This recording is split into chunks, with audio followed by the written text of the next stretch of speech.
পাল্লায় ওজনে কম দিছেন, হাতে ভেজাল মিশাইছেন, এতিম ভাতিজার জায়গা সীমানা নাড়াচাড়া করে দখল করছেন, তাও দেখবেন। আল্লাহ রাব্বুল আলামিন বলেন, ইয়াউমা তাজিদু কুল্লু নাফসিম মা আমিলাত মিন খাইরিন মুহদারা ওয়া মা আমিলাত মিন সু তাওয়াদ্দু লাউ আন্না বাইনাহা ওয়া বাইনাহু আমাদান বাঈদা ويحذركم الله نفسه والله رؤوف بالعباد। আল্লাহ তাআলা বলেন, ইয়াউমা তাজিদু কুল্লু নাফসিম মা আমিলাত মিন খাইরিন মুহদারা, প্রত্যেক ব্যক্তি দুনিয়াতে যা সৎ কাজ করেছে তা সে তার সামনে উপস্থিত পাবে। সুবহানাল্লাহ, সব দেখবেন।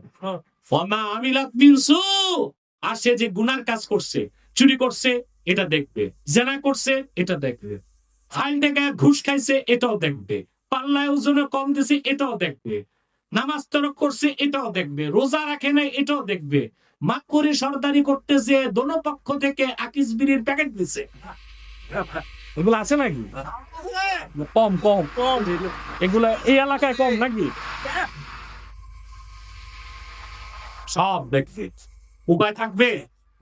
মানুষ তখন আফসোস করে বলবে, আহা আমার পাপ কাজ, আর আমার মাঝখানে যদি একটা দূরত্ব হয়ে যেত আমি লজ্জা পেতাম। এই কিছুই না থেকে কিছু বানালেন কে? কিভাবে বানালেন তাও তিনি বলে দিলেন।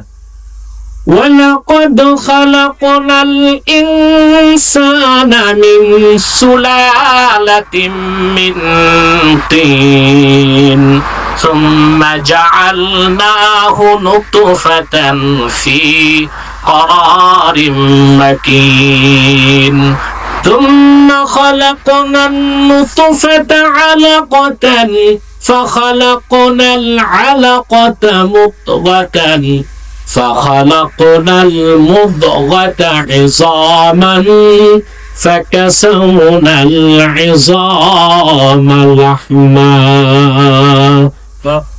আল্লাহ রাব্বুল আলামিন বলেন, আমি মানুষকে সৃষ্টি করেছি মাটির সারনির্যাস থেকে। সুবহানাল্লাহ। মাটি জীবিত না মৃত? তিন, আরবিতে তিন বলা হয় ভিজা মাটিকে, অর্থাৎ আমি ভিজা মাটির সারনির্যাস থেকে মানুষ তৈরি করছি।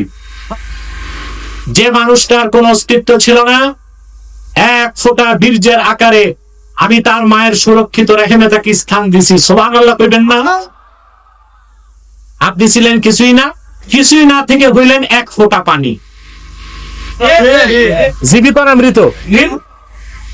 আল্লাহ পাক বলেন, সুম্মা খালাকনান নুতফাতা আলাকাতান ফাখালাকনাল আলাকাতা মুদগাতান ফাখালাকনাল মুদগাতা ইযামা।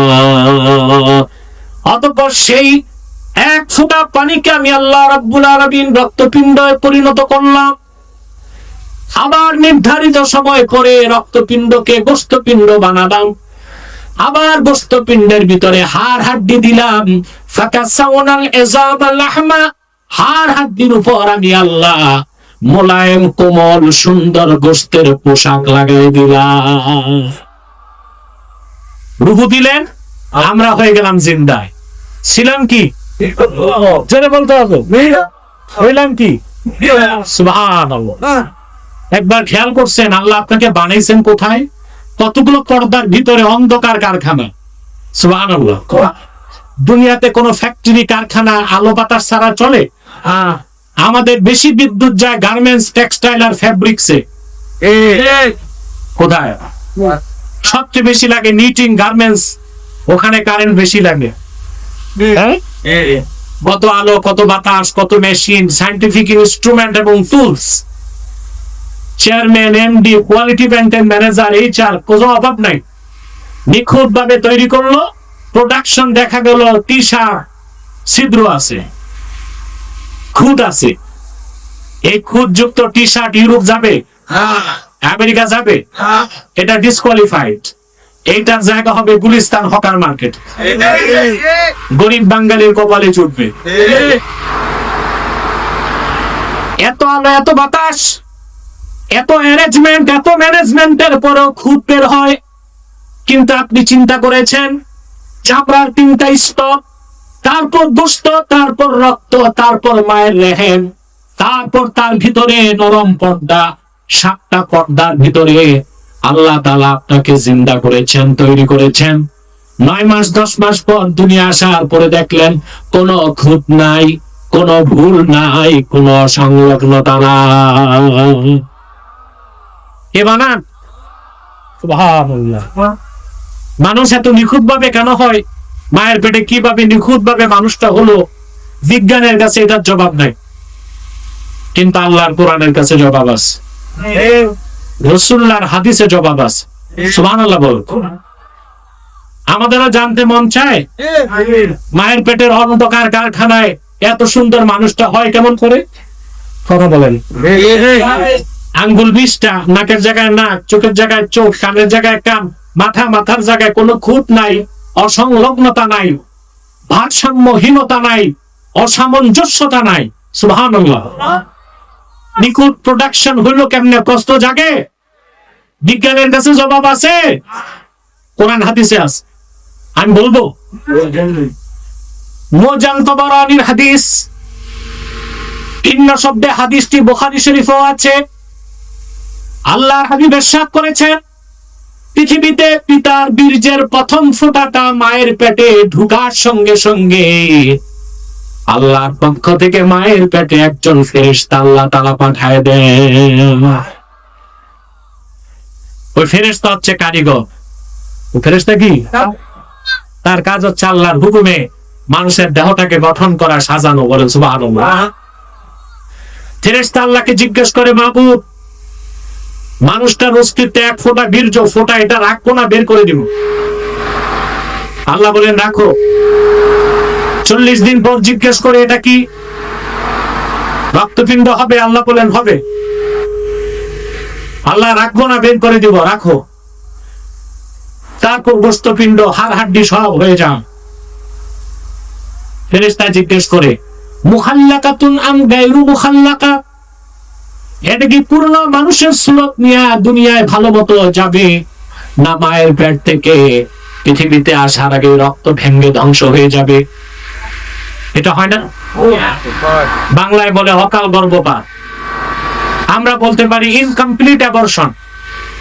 অকাল গর্ভপাত হয় না? মাওলানা, এই মাইকটা কি ফ্রি সার্ভিস নাকি, না টাকা লাগে? এত বাজে মাইক তো নারায়ণগঞ্জে আমি দেখি নাই। আমাকে বললেও তো আমি মাইক ব্যবস্থা করে দিই। আরে ভাই, রেল আসতেছে, দেখতেছে মানুষ, যার আত্মহত্যা করার ইচ্ছা দাঁড়ায় থাক। কারো যদি মরতে মন চায় স্বেচ্ছায়, ওটা তো দাঁড়াই থাকবে। সম্মানিত শরীর,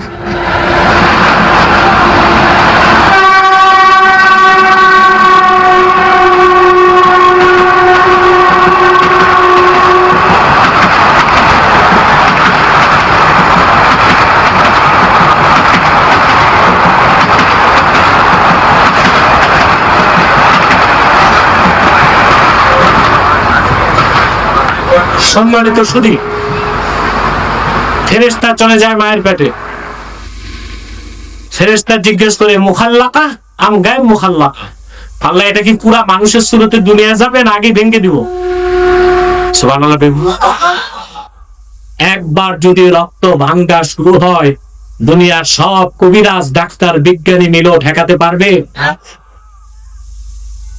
বুখারী শরীফের মতন, ফালাম্মা আরাদাল্লাহু আন ইয়াকজিয়া খালকা, আল্লাহ যখন চান মানুষটাকে পূর্ণ সুরত দিয়া জীবিত দুনিয়ায় পাঠাবেন, ফেরেশতা জিজ্ঞেস করে, মাবুদ, যাকারুন আম উনসা? এটা কি ছেলে হবে না মেয়ে হবে? বলেন সুবহানাল্লাহ। এবার হবে জেন্ডার সিলেকশন, লিঙ্গ নির্ধারণ। সুবহানাল্লাহ। আল্লাহ বলেন ছেলে। ফেরেশতা জোড়া লাগায় দেয়। কি জোড়া লাগায়? বিজ্ঞান কিছুটা পাইছে, পুরাটা পায় নাই। বিজ্ঞান কতটুকু পাইছে? বিজ্ঞান বলে পুরুষের হরমোনে সেক্স ক্রোমোজোম থাকে, মহিলার পুরুষের যেটা হচ্ছে স্পার্ম, মহিলাটা হচ্ছে ওভা, একটা শুক্রাণু একটা ডিম্বাণু। তো দেহকোষের মধ্যে সেক্স ক্রোমোজোম 23 জোড়া, এক জোড়া হচ্ছে সেক্স ক্রোমোজোম, বাকি 22 জোড়া হচ্ছে অটোজোম। কথা বুঝতে পারছেন? বিজ্ঞান বলেছে পুরুষের সেক্স ক্রোমোজোম যেটা এক জোড়া, ওখানে থাকে এক্স এবং ওয়াই। মহিলার যে সেক্স ক্রোমোজোম এক জোড়া, ওখানে থাকে ডবল এক্স। তো বিজ্ঞান এতটুকু বলতে পেরেছে পুরুষের এক্স ওয়াই থেকে যদি ওয়াই আসে, মহিলার ডবল এক্স থেকে এক্স আসে, দুইটা জোড়া রাখলে ছেলে হয়। পুরুষের এক্স ওয়াই থেকে যদি এক্স আসে, মহিলার ডবল এক্স থেকে যদি এক্স আসে, দুই এক্স মিলে মেয়ে হয়। কিন্তু বিজ্ঞান এটা বলতে পারে না এই সূক্ষ্ম জোড়া লাগানোর কাজটা কে কোন, সেটার জবাব আছে হাদিস শরীফে। কে করে? আল্লাহর ফেরেশতা। আল্লাহ রাব্বুল আলামিন যখন বলেন ছেলে হবে, ফেরেশতা এক্স ওয়াই থেকে ওয়াই নেয়, পিতা মায়ের ডবল এক্স থেকে এক্স নিয়ে জোড়া লাগায় দেয়, ছেলেটা হয়ে যায়, সন্তানটা হয় ছেলে। যদি আল্লাহ বলেন মেয়ে হবে, ফেরেশতা পুরুষের এক্স ওয়াই থেকে এক্স নেয়, মায়ের ডবল এক্স থেকে এক্স নিয়ে জোড়া লাগায় দেয়, সন্তানটা মেয়ে হয়ে যায়। তাহলে ছেলে হবে না মেয়ে হবে, কার হুকুম? কারিগরি করে কে? ফেরেশতা। কারিগরি করে কে? ভূমিকা কার? পিতার না মাতার? আল্লাহ। পিতা। কার? পিতা। ছেলে হবে না মেয়ে হবে, এক্স ওয়াই পুঁজি মায়ের কাছে নাই, বাবার কাছে। তাহলে ছেলে হবে না মেয়ে হবে, ভূমিকা কার? বাবা। কার? ছেলে হবে না মেয়ে হবে নির্ধারণের শক্তি কার কাছে? মায়ের তো কোনো দোষ নাই। আমাদের বাংলাদেশের কুসংস্কার হচ্ছে যে মহিলারা বারবার কন্যা সন্তান জন্ম দেয়, তাদেরকে শ্বশুর বাড়িতে প্রেশার ক্রিয়েট করা হয়। তারা ইন্টেলেকচুয়াল এনার্কি, মানসিক নৈরাজ্যে ভুগে, যে সব মেয়ে হচ্ছে আমার সংসার টিকবে কিনা। নেহায়েত বর্জার মূর্খ লোক ছাড়া কন্যা সন্তান হবার কারণে স্ত্রীকে কটাক্ষ করতে পারে না। স্ত্রীর হাতে তো কিচ্ছু নাই। হুকুম কার? কারিগরি কার? ভূমিকা কার? পিতা। মায়ের করার কিছুই নাই। অতএব মায়েরা যদি, বোনেরা যদি বারবার মেয়ে জন্ম দেয়, কটাক্ষ করবেন না, এটা চরম মূর্খতা ও কবিরা গুনাহ। আল্লাহ সিদ্ধান্তে আপনি রাজি না, এটাই তো বোঝা যায়। আপনি মুসলমান হলেন কেমন করে? মুসলমান তো সেই রিদা বিল কাজা, আল্লাহর সিদ্ধান্তকে যে মস্তক পেতে মেনে নেয়, তারই নাম মুসলিম। অতএব মায়েদের সাথে দুর্ব্যবহার করবেন, কথা বলে না। অনেক জায়গায় মেয়েদেরকে বলা হয় তোমার জাত ভালো না, ছেলে হয় না শুধু মেয়ে হয়। মেয়েরা বলে দিবেন বলে তোমার প্যান্ট ভালো না, শুধু মেয়ে হয়। মেয়েরা বলে দিবেন তোমার জাত ভালো না, ছেলে হবে না মেয়ে হবে, পুঁজি তো আমার কাছে না তোমার কাছে। ঠিক কিনা? কন্যা সন্তান হলে তো ভাগ্যের কথা। আল্লাহ হাবিবের সাথ করেছেন, আমার কোন উম্মতের যদি 3টি মাত্র কন্যা সন্তান হয়, আর সে যদি কন্যা সন্তান গুলোকে খুশি মনে লালন পালন করে, তাদের পারবেশ করে, তাদের শিক্ষা দীক্ষা দিয়ে মুমিন সব চরিত্রবান পাত্রের দ্বারস্থ করে দেয়, আমার সে উম্মত বিনা আযাবে আল্লাহর জান্নাতে প্রবেশ করবে।